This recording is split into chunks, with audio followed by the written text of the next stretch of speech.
Well, hi Cam. Hello, Shauna. How are you? I'm doing great. Welcome to our first heart to heart. This is Yes. kind of exciting. This is very exciting. Okay, so I guess just that this is our very first heart to heart. Maybe first of all, start by introducing yourself just a little bit. Yes. So probably some of you have never met us. So I'm Cam. I am a nurse outside of being a real person. I've worked in lots and lots of cardiology fields, and way back when I did some cardiac rehab before I became a nurse as a kinesiologist or a whatever they're called.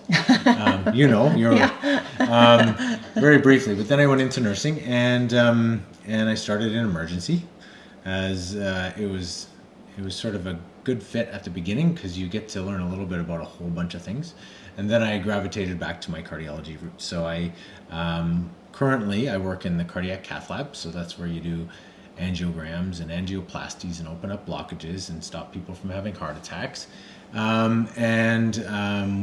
We also do other things. We do these TAVI procedures with valves, putting valves in people, aortic valves.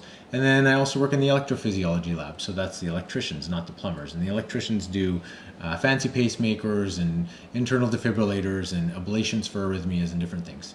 And I think over the course of our heart-to-hearts, we're probably going to talk a little bit more about clinical things and that kind of stuff. But today, that's not our main focus. So I've been doing the cardiology stuff since 2011. So it's been a while. I've seen lots and lots of things. I still learn new things every day. How about you? What do you do? What do I do?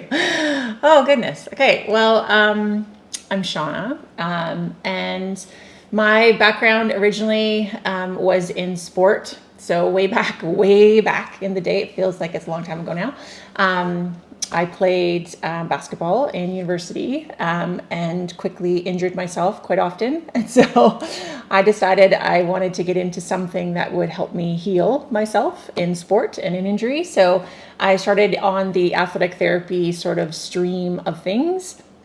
And then after kind of going that route, realized kind of quickly that athletic therapy doesn't really align, or my personal view at the time didn't really align with having kids and working weekends and being on trips and things like that. So I ended up kind of in the random place, figuring out being at a place called the Wellness Institute, which is a medical fitness facility in Winnipeg, and was introduced to cardiac rehab. And so that was my first sort of taste of cardiac rehab. There was a fibromyalgia program there that I was part of. And I really enjoyed the medical aspect of things, medical behavior change, all of that kind of stuff I really liked. And so long story short, I ended up becoming a clinical exercise physiologist. I'm certified through the American College of Sports Medicine, as well as the Canadian Society of Exercise Physiology.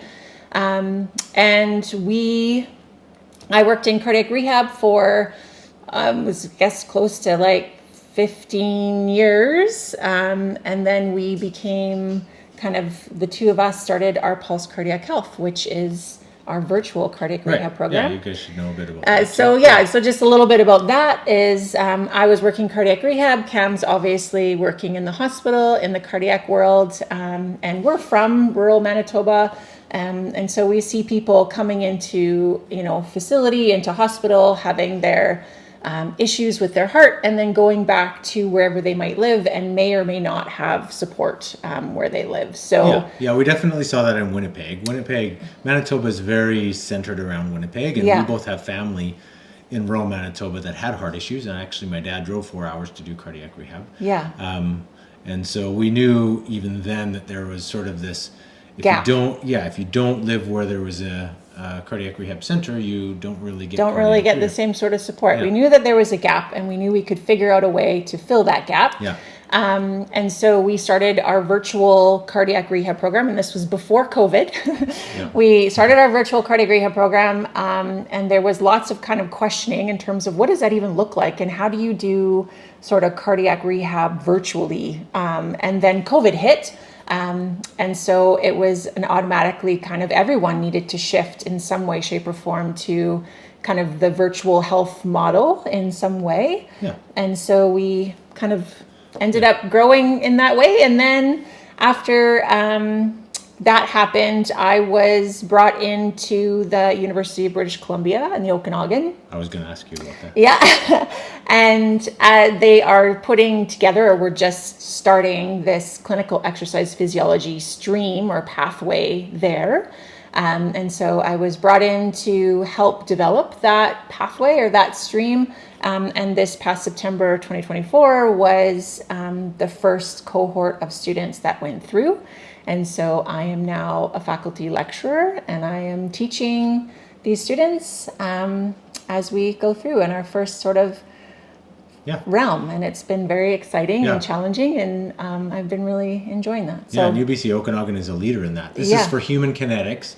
So way back when I took my Bachelor of Phys Ed, it's kind of like that sort of program, but you graduate and you're allowed to work with people that are healthy, and you need extra certifications that you have to work with people who have chronic illness like heart disease and cardiovascular disease, diabetes, and lung issues like COPD.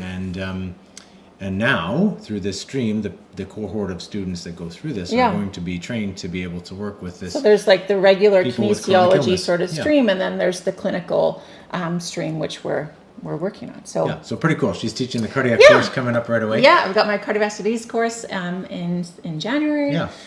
So it's been a process. But beyond all that stuff, so now you kind of know us and why we chose to do Pulse Cardiac Health. We love helping people and working with people who don't have access. We do all kinds of different things. But today in our heart-to-heart, our initial heart-to-heart, we're going to talk a little bit about, you told me we have to talk about our intentions for 2024. So 2025. So the heart-to-hearts, basically, we should talk a little bit about that. So these heart-to-heart episodes are basically our chance to kind of talk a little bit about what we do every day.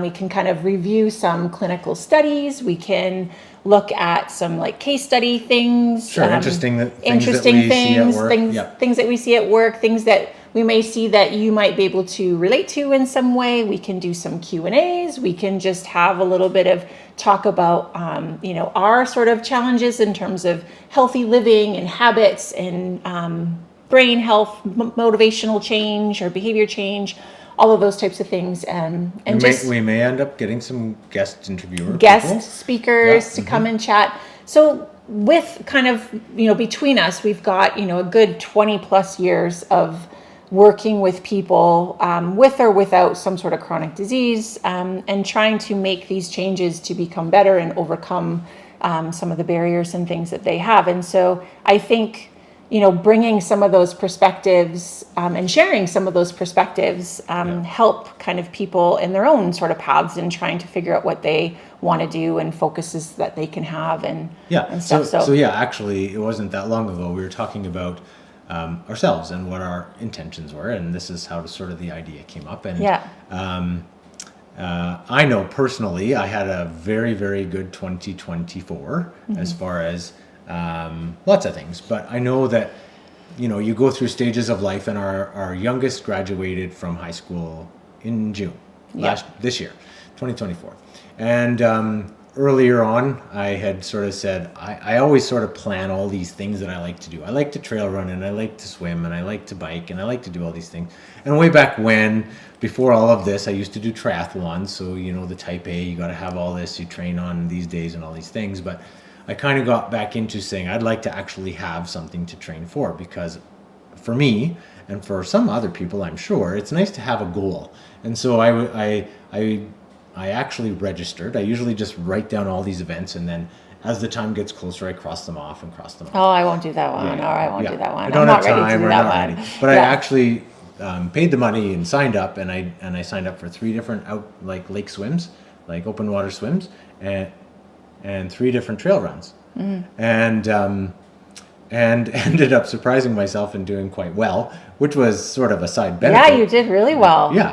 Which I don't think you expected yourself to do well. No, I ended up bringing home hardware, which was kind of bizarre. But and not because you were the only person in your age group, even. No. Anyways, so physically and mentally, that was great for me.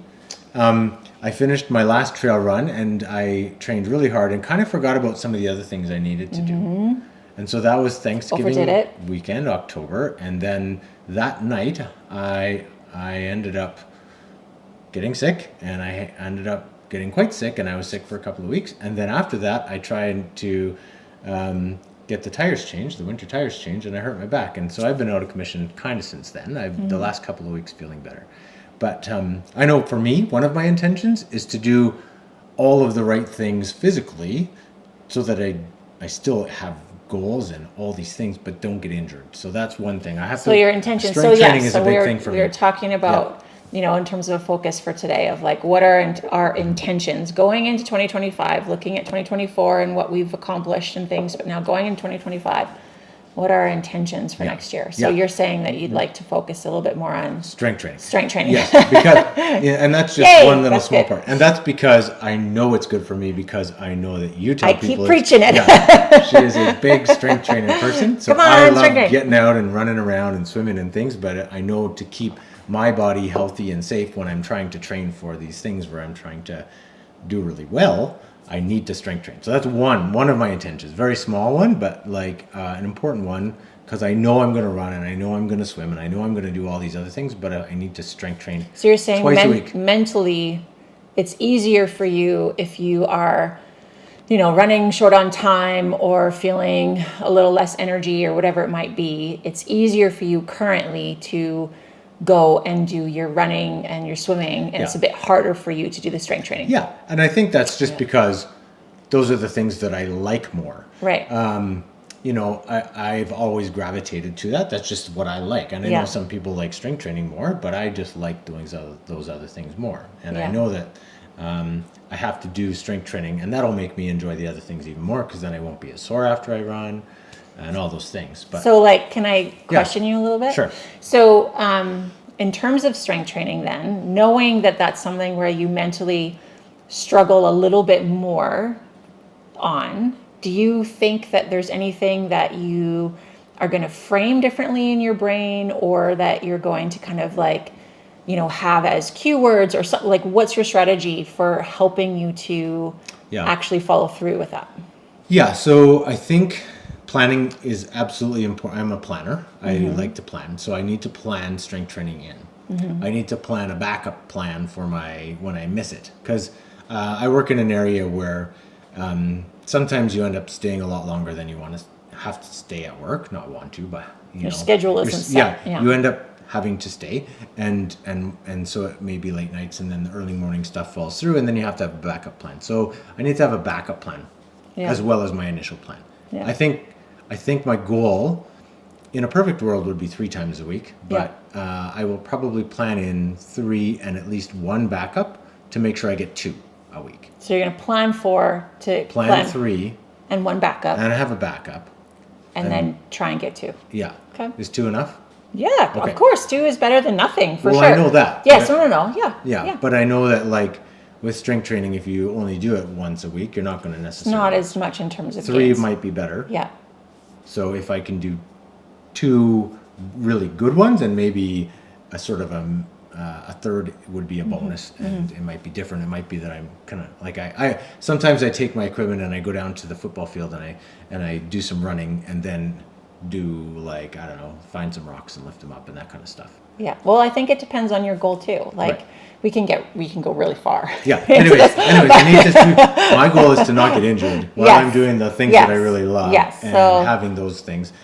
A little more functional movement. Yeah. A little Core, more core, that kind of stuff versus necessarily like muscle building aspect. Which getting stronger. Yes. And not getting injured. And I know that I will get feedback from my body if I don't do it. Yes. So that's always I will listen to that. So yes. I think that's one. How about you? What's one intention? I got others, but what's one for you? I think my intention is a bit more in the mental space than the physical space. Like, of course, I want to, do my exercise and make sure that, and my nutrition and all that kind of stuff to try and keep my path healthy. But I think for me, it starts with my head a little bit more.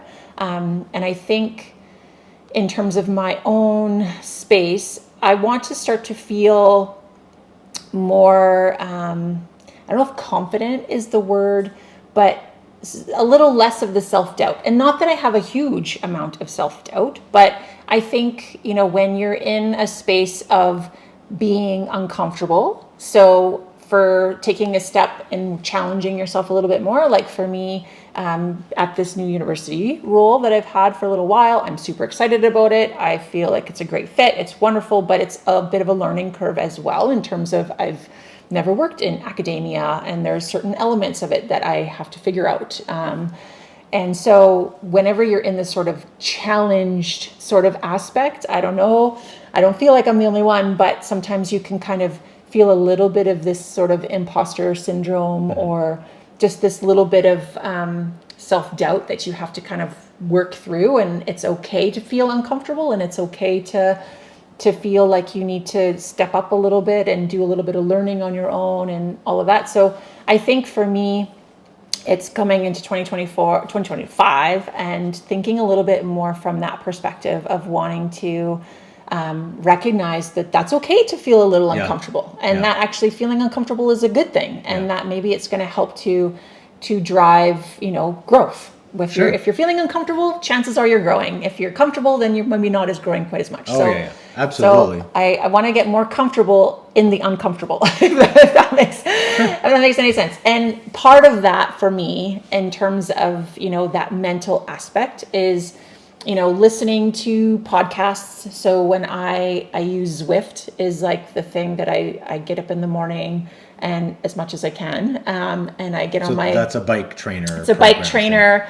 I've got a foot injury, side note, whatever. But anyway, so I get on a bike trainer and I listen to podcasts. And so I have a few kind of podcasts that I listen to that help me kind of work through some of this sort of like, challenging yourself and that kind of stuff, which I think is good mentally. Mm-hmm. The exercise itself is good mentally. So as long as I keep myself kind of surrounding myself with the people and the things I can to help keep myself sane and keep myself sort of focused in that, Makes sense. Yeah. Shauna has worked extremely hard this last term.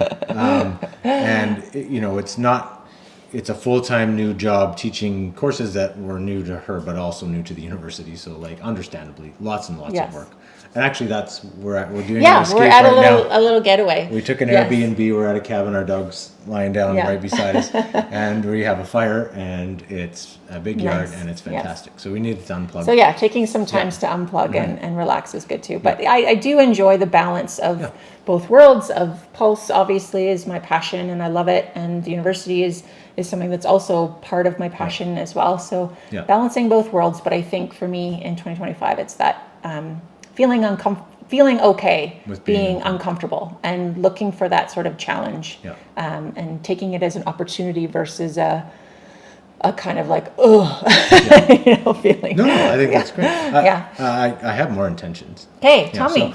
I have mental stuff too that I like to work on, and I think that it's one of the first things I let go, which is not the right way to do it. I have done a fair amount of reading, which I hadn't done for so long, about headspace and how to approach life and what kind of things are important, and setting priorities that are good and that make you feel good, but also help you grow and all these things.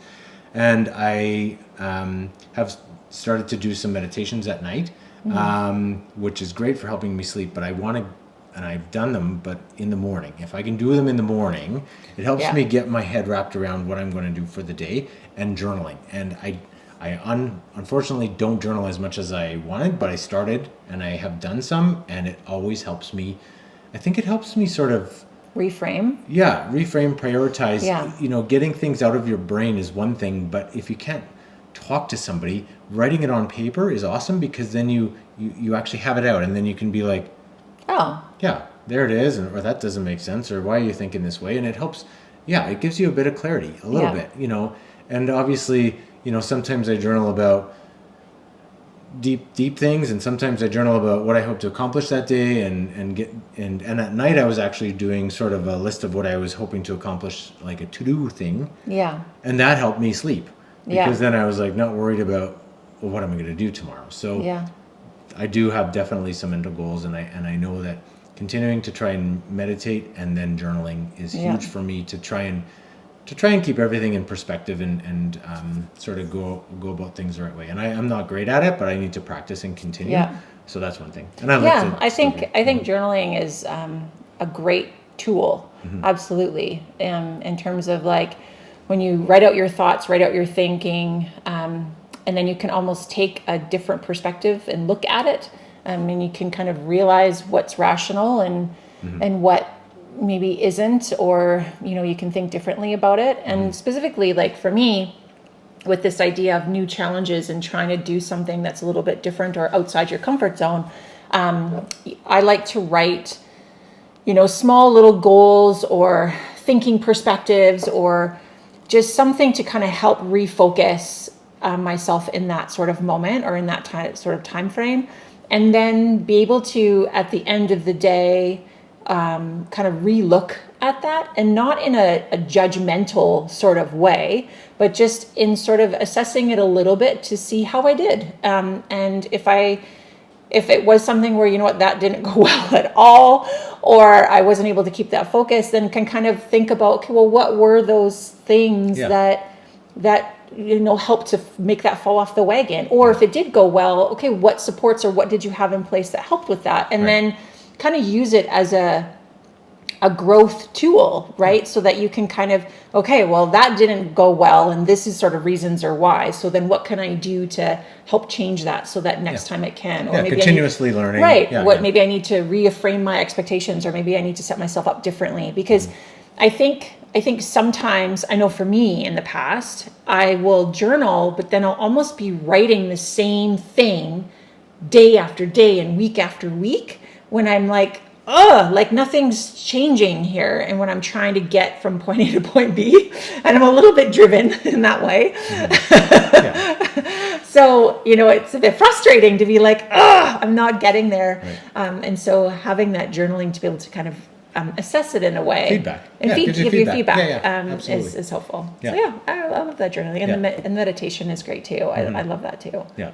Yeah. My last thing, I don't want to talk about it too much because we're on a bit of a holiday, but I need to do a little bit better with my eating. No, because where I work, there's lots of treats. I'm giggling because if you could see the treats behind here because we're on holiday. But like just sort of, 80-20 is what you follow. 80-20, I try and do 75-25, something like that. Yeah. Most of the time eating what you should, and less of the time eating what you shouldn't. We're not going to talk about specifics, but I know that I can do better. Yeah. And one of my things is at work, there's lots of treats, and I just have to say no. And drink more water instead of having those treats. So those are just a couple of. How do you feel about those, like, all or nothing challenges, or like those, like, I don't know, like there's lots of those different kind of things out there that you have to really follow something like really, really regimented for period of time. I don't know. Pros, cons. I used to do sort of that when I was training for triathlons, is that I knew exactly what I was doing. I would have 2 workouts a day. And when I didn't do one, I felt like I failed. And that's kind of silly when you're talking about doing 13 out of 14 workouts in a week. Yeah. So I know that's sort of the way I was, and I'm definitely backing off that a bit. I have gone periods where, one year I didn't have an alcoholic drink from January 1st till May long weekend. Yeah. And it wasn't that hard. But I don't think that if I had 1 or 2, like if I had one on my birthday, it wouldn't have been a big deal, but I just didn't. And so I think the all or nothing is probably not the best for me, just because I look at things sort of maybe too black and white. I'm getting much better at it.